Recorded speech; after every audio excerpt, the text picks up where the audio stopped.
High রে হা হা এটা তো দেখা যায় আমাদের জহির মামা।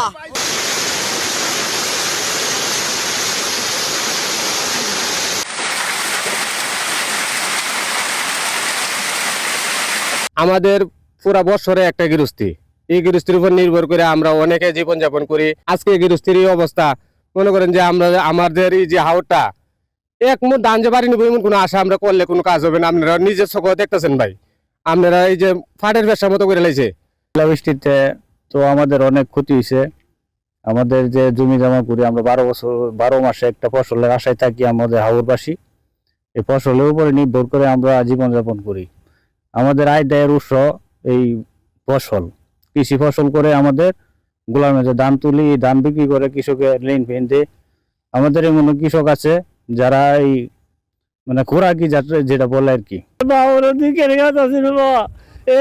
বৃষ্টি এলাইতে আমি যত হয় সব আমার শেষ করে দিকে আছে কোনো নাই। আমি কি খায় বাঁচবো, আমি কি খায় বাঁচবো, আমি কি খায় বাঁচব, কোনো নাই।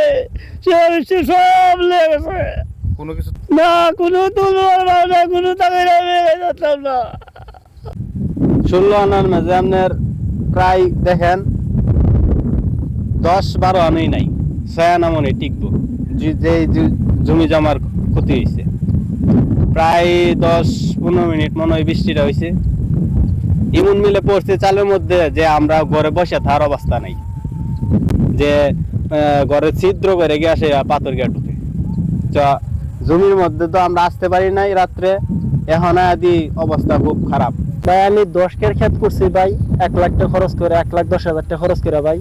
আমার ক্ষেত মনে করেন নেবার মতো কিনে নাই। গত রাত্রে শিলা বৃষ্টি হইয়া ভাই একটা অত বড় বড় ভাই পাথর পড়ছে, করে একবারে কুড়া বৃষ্টি মানে করে অর্ধেকটা থেকে ভাঙ্গা আপনার মাটিতে নিয়ে লাগাই দিছে। এর ভিত্তি কিনো আর কিনো এটা যে আমরা বাড়িতে নিমু, এই ক্ষেত কষ্ট করে ইয়া করে আমরা কিনো আর ইয়া নাই।